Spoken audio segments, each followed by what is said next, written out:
والی اولاد.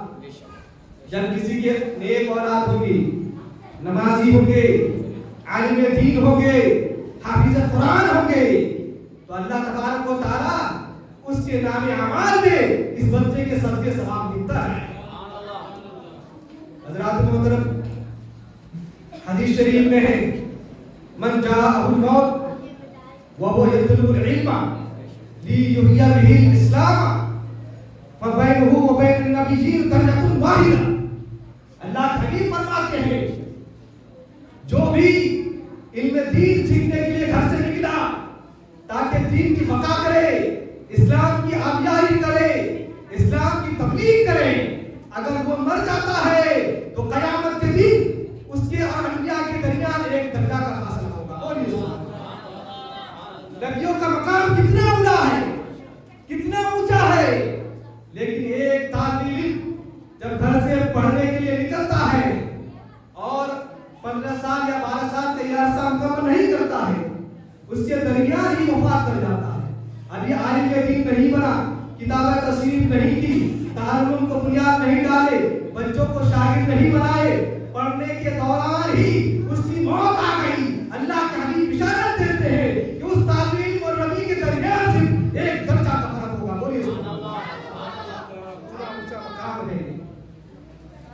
اور حدیث شریف میں ہے طلب العلم فریضۃ علی کل مسلم, علم دین کا سیکھنا ہر مسلمان پر فرض ہے. حضرات محترم, پتہ چلا اگر وہ اسلام کے دامن میں آیا تو اللہ کی وحدانیت کا پہچاننا اس پر فرض ہے, رسول کی رسالت کا جاننا اس پر فرض ہے, شریعت و طریقت کا جاننا اس پر فرض ہے. اگر وہ تاجر ہے تو تجارت کے مسئلہ جاننا ضروری ہے. اگر رمضان کو پایا ہے تو روزے کے مسائل جاننا ضروری ہے. اگر نماز پڑھتا ہے کیونکہ فرض ہے پڑھنا ہی ہے تو نماز کے مسائل اس پر جاننا فرض ہے. تو کوئی معمولی چیز نہیں ہے. میں پھر مبارکباد پیش کرنا چاہتا ہوں یہاں کے تمام اساتذہ اور اراکین کا کہ آپ لوگوں نے بہت ہی اچھا کام کیا ہے, بلکہ اللہ کے حبیب جس حدیث شریف میں یہ فرمایا ہے کہ علم دین کا سیکھنا فرض ہے, آپ اس دین کو سکھانے کے لیے یہ ساری چیزیں کر رہے ہیں. اللہ تبارک و تعالیٰ آپ کی کاوشوں کو پورا تک کرے. حضرات محترم, میں آپ کو ایک واقعہ سناتا چلوں. حضور حافظ ملت کے یہ واقعہ ہے. الجامعۃ الاشرفیہ مبارک پور میں اہل سنت والجماعت کے سب سے بڑا ادارہ ہے, سب سے بڑی یونیورسٹی ہے. کون نہیں جانتا ہے کہ اس ادارے سے فارغین جو مصباحی کہلاتے ہیں آج دنیا کے شرق تا غرب ان کی دینی خدمات بولتی ہوئی نظر آ رہی ہے. حضرات محترم, حضور حافظ ملت باحیات ہے. آپ کے عالم میں جب آپ باحیات تھے تو ایک مفلس شخص, ایک غریب شخص, ایک خستہ حال انسان آپ کی بارگاہ میں آتا ہے اور عرض گزار ہوتا ہے. حضور حافظ ملت تنگ دستی دامن گیر ہے, مفلسی آگیرا ہے, غریبی دمن چھوڑ نہیں رہی ہے. آپ مجھے کچھ وصیت کیجیے. اللہ اکبر, وقت کے ولی ہے, دارالعلوم کے چلانے والے ہیں, اللہ کے نیک بندے ہیں. حضور حافظ ملت ہے. حضور حافظ ملت کی نگاہ دیکھ رہی ہے کہ ان کی غربت کیسے دور ہو سکتی ہے, ان کی مفلسی کیسے دور ہو سکتی ہے, ان کی غریبی کیسے دور ہو سکتی ہے. حضور حافظ ملت کہتے ہیں جاؤ میرے اشریف جا کے ایک طالب علم کو گھر لے کے جاؤ, انہیں کھانا کھلانا, تمہاری غریبی دور ہو جائے. حضرات محترم, ابھی کچھ مہینے ہی گزرتے ہیں, دوڑا وہ شخص جو ایک طالب علم کو لے کر گیا تھا آتا ہے حضور حافظ ملت کی بارگاہ میں اور عرض کرتے ہیں حضور حافظ ملت اور ایک بچہ دے دیجیے. بولیے نا بچے سے سبحان اللہ. حضور حافظ ملت کہتے ہیں کہ تم نے رونا غریبی کا رویا تھا, تم نے رویا مفلسی کا رویا تھا, آج کیا معاملہ ہے؟ ایک بچے کو کھانا کھلا رہے ہو 3 وقتوں کا, پھر دوسرے بچوں کے لیے آ گئے ہو. وہ کہتے ہیں حضور یہی تو برکت ہے, جب سے یہ طالب علم گیا ہے ان کو کھلانے کے صدقے میں میرے روزی روٹی میں برکتیں آ گئی. جو اللہ کے دین میں خرچ کرتے ہیں, جو دارالعلوم میں پیسہ دیتے ہیں, جو دین چلانے کے لیے اپنے پسینہ بہاتے ہیں, ان کی محنتیں ضائع نہیں جاتی ہیں اس دنیا ہی میں اسلام میں جانا ہے. اور یہ طالب علم کا مقام کتنا اونچا ہے. دمشق کا ایک واقعہ ہے, گول پھول کا آنکھوں دیکھا واقعہ ہے. قبر کھودنے والے کہتے ہیں کہ ہم لوگ قبر کھود رہے تھے، یہ ایک بوڑھی ماں آتی ہے اور کہتے ہیں مجھے قبر چاہیے۔ جب وہ لوگ اس بوڑھی عورت کے اس بچے کو اس قبر میں ڈالتے ہیں تو کیا دیکھتے ہیں کہ قبر پھٹتی ہے اور جنت کا نظارہ نظر آ جاتا ہے۔ اور ایک گھوڑ سوار آتا ہے، اس بچے کے لاش کو گھوڑے پہ بیٹھا کر کے تیزی سے چلا جاتا ہے۔ یہ حیران ہو جاتی ہے، گشت کھا کے گر پڑتی ہے۔ پھر لوگوں نے اٹھایا اسے، چند مہینے گزرے تھے، پھر وہی بوڑھی عورت آتی ہے قبر لینے کے لیے۔ جب یہ گور کن قبر کھودنے والے اس بوڑھی عورت کو، اس نوجوان بچے کو قبر میں ڈالتے ہیں تو پھر وہی معجزہ نگاہوں میں ہے کہ قبر پھٹتی ہے اور جنت کی وادی نظر آ رہا ہے۔ جب یہ عورت جاتی ہے تو وہ قبر کھودنے والے دامن پکڑ لیتے ہیں اور کہتے ہیں اے بوڑھی ماں یہ تو بتا یہ آخر کیا ماجرا ہے۔ وہ بوڑھی کہتی ہے کہ آج سے قبل جو ایک لاش اور ایک میت کو لے کے آئے تھے میرا ہی وہ بیٹا تھا اور آج کا یہ لاش جو ہے میرا ہی بیٹا ہے۔ وہ کہتے ہیں آخر ماجرا کیا ہے، کہ عمل کیا کرے تو بتاؤ۔ ماں رو کر کہتی ہے کہ جانے دو، یہ دکھ اور درد ہم سے سننے کے لیے گوارا نہ کرو۔ وہ کہتے ہیں خدا یہ تو بتائیے آخر ماجرا کیا ہے۔ تو وہ بوڑھی عورت کہتی ہے پہلے جو مرا تھا وہ طالب علم تھا، بعد میں جو میرا بیٹا مرا ہے وہ اس طالب علم کو خرچہ دیا کرتا تھا۔ ایک طالب علم کا یہ مقام کہ جیتے جی قبر کھودنے والے جنت کو دیکھ لے، اور طالب علم کی پرورش کرنے کا یہ مقام کہ جو طالب علم کی کفالت کرے رب تبارک و تعالیٰ طالب علم کی سب اسے بھی جنت عطا۔ حضرات محترم، تو یہ واقعات ہیں جو دنیا کے لوگ اپنے آنکھوں سے مشاہدہ کرتے ہیں۔ حضرات محترم، علم کی برکت بے شمار ہے۔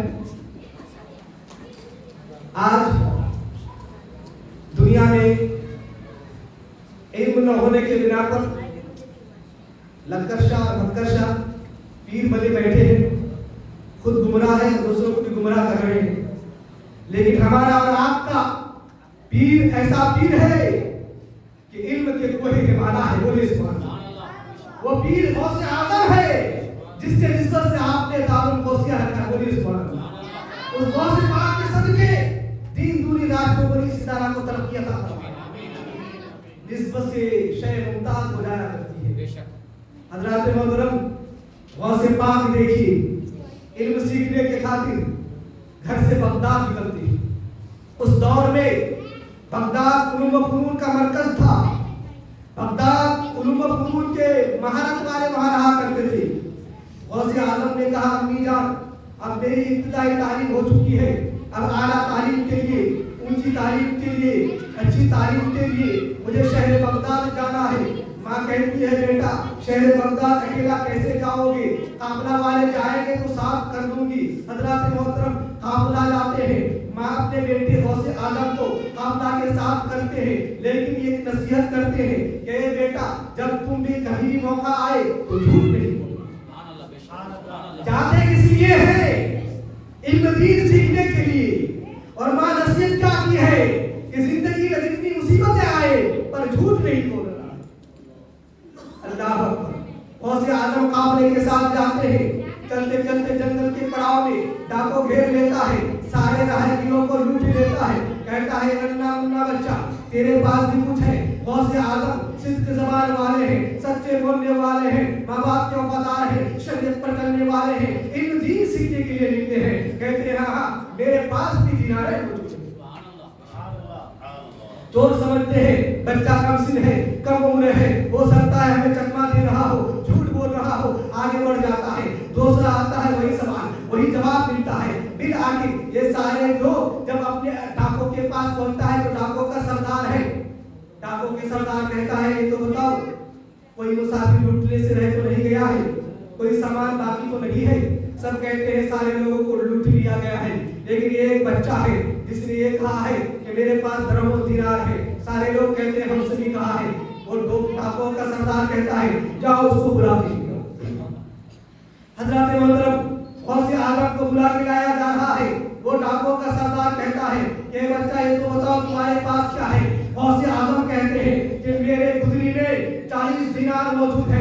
دیکھتے ہیں کہ واقعی دینار ہے تو چور کے ڈاکوں نے کہا، ڈاکوں کے سردار نے کہا یہ بتا آخر تو نے جھوٹ کیوں نہیں بولا؟ وہ بچہ کہتا ہے میں کیوں کر جھوٹ بول سکتا، میں علم دین کے لیے نکلا ہوں اور میری ماں کی نصیحت تھی کہ جھوٹ نہیں بولنا۔ حضرات محترم غوث اعظم کی حضرت کریمہ شریفہ لے کر کے وہ ڈاکوں کے سردار کہتا ہے کہ جب یہ بچہ اپنے ماں کے کیے وعدہ کو بھول نہیں سکتا ہے تو ہم لوگ کیسے گنہگار مسلمان ہیں اپنے رب کے وعدہ کو بھول رہے ہیں، آؤ ان بچے کے ہاتھ پر توبہ کرتے ہیں۔ وہ ڈاکوں کا سردار اور سارے ڈاکو غوث اعظم کے ہاتھ پر سچے توبہ کر کے پکے مسلمان ہو جاتے ہیں۔ آپ نے دیکھا علم کی برکت ہے، سچی صداقت ہے کہ غوث اعظم کے ہاتھوں پر طالب علم کے زمانے میں سارے کے سارے ڈاکو کلمہ پڑھ کر کے مسلمان ہو گئے اور وقت کے ولی اعظم بن گئے۔ حضرات محترم ہمارے ماشاء اللہ سید صاحب ماشاء اللہ سیدوں کے مقام پر بہت اونچے ہیں، ابھی موقع نہیں ہے لیکن آپ بیان کر رہے تھے اس مدرسے کے متعلق کہ تعلیم قرآن کریم اتنے مہینے میں حفظ کیے اور آئندہ آنے والے سال آپ لوگ کی محنتوں کی وجہ سے کئی بچے حافظ القرآن بن گئے تھے۔ سبحان اللہ۔ حضرات محترم قرآن کریم کی ایک ایک آیت اور یہ حرف اتنے فوائد کے حامل ہے۔ کہا گیا حدیث میں ہے یہ بات یہ جس نے ایک حرف پڑھا اس کے لیے 10 نے کیا بولے نا سبحان اللہ۔ اور الف لام بھی یہ ایک حرف نہیں ہے بلکہ 3 حرف۔ اب اگر کوئی الف لام بھی پڑھ لے تو ان کے کھاتے میں 30 کیا مل جاتے بولے نا سبحان اللہ۔ اور آج ہم یہ آتے وہ باتیں یہ جادو یہ ٹولے ایسے لوگوں کے شکار ہو رہے ہیں، بلکہ حدیث میں جو ہمیں بات ملتی ہے کہ سرکار مصطفیٰ صلی اللہ علیہ وسلم جب بستر پر تشریف لے کے جاتے تھے تو معوذتین قل اللہ احد قل اعوذ برب الفلق اور قل اعوذ برب الناس پڑھ کر کے اپنے ہاتھوں میں پھونک کر کے پورے جسم میں مل لیا۔ اس کا مطلب کیا ہے؟ اگر کوئی یہ پڑھ کر کے عمل کرے گا اور سوئے گا تو انشاءاللہ عزیز انہیں جادو اور سحر کوئی اثر نہیں کرے گا۔